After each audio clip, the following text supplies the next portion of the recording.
La policía encontró al responsable. Hubo una confesión. Hubo una condena.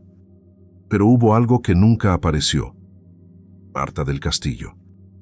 Durante años, los investigadores siguieron una versión. Después otra. Y después otra más.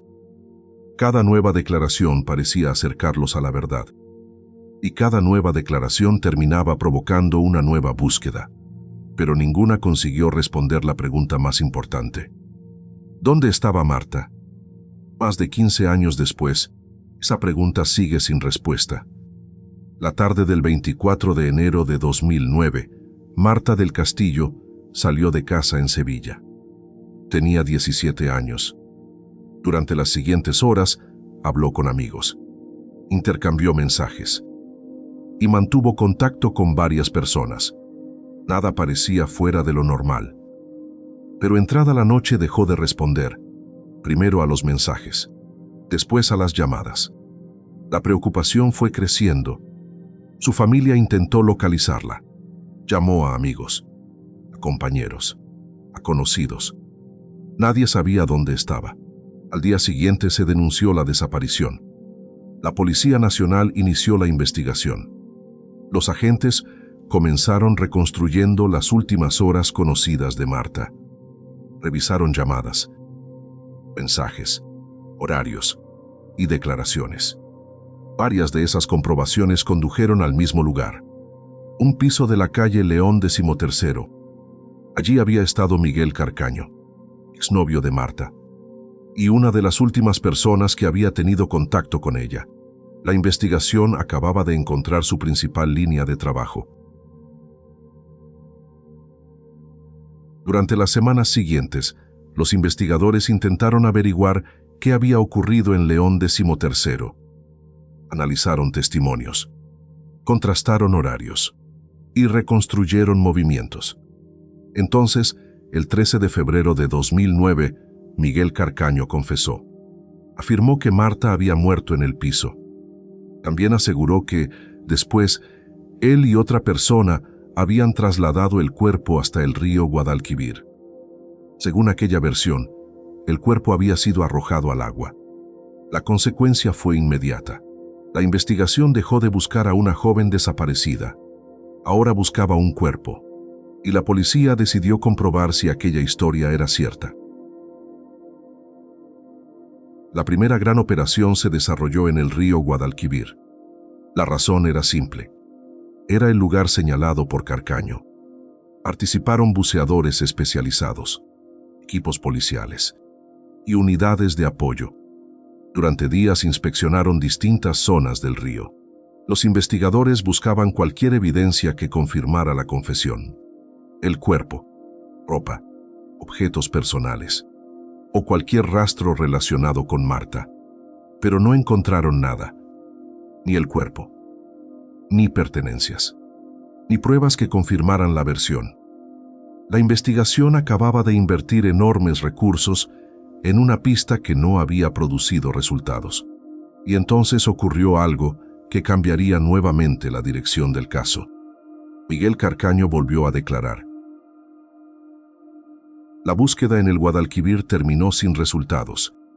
Durante días, los equipos policiales inspeccionaron distintas zonas del río. No encontraron el cuerpo. No encontraron objetos personales.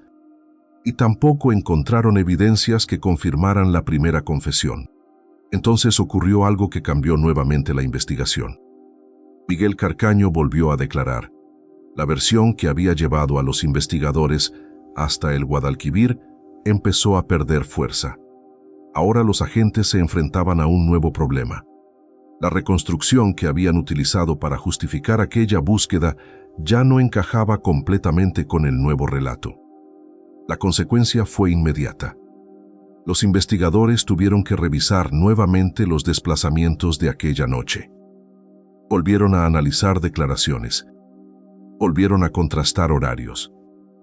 Y volvieron a estudiar cómo se había producido el supuesto traslado del cuerpo. Si la nueva versión era correcta, semanas de trabajo podían haber estado siguiendo una dirección equivocada. La investigación cambió nuevamente de rumbo. pero tampoco aparecieron pruebas capaces de localizar a Marta. La primera versión había fracasado, y la segunda tampoco estaba resolviendo el caso. Con el paso del tiempo, aparecieron nuevas modificaciones del relato. Para los investigadores, aquello se convirtió en uno de los mayores obstáculos del caso. Cada nueva declaración obligaba a revisar parte del trabajo realizado anteriormente. Los agentes comparaban las nuevas afirmaciones con las versiones anteriores. Buscaban contradicciones. Intentaban identificar qué partes de la historia permanecían constantes y cuáles cambiaban cada vez que Carcaño volvía a declarar.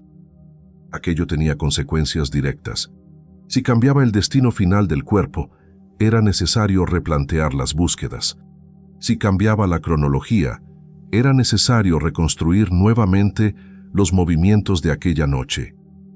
Si cambiaba la participación de otras personas, era necesario volver a contrastar testimonios.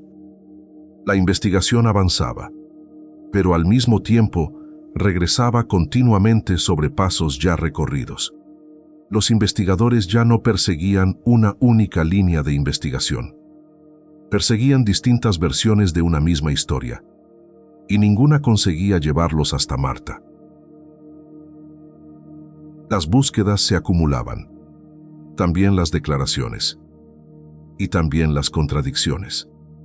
Los investigadores tenían una confesión, tenían reconstrucciones, y con el tiempo tendrían una condena, pero seguían sin encontrar el cuerpo.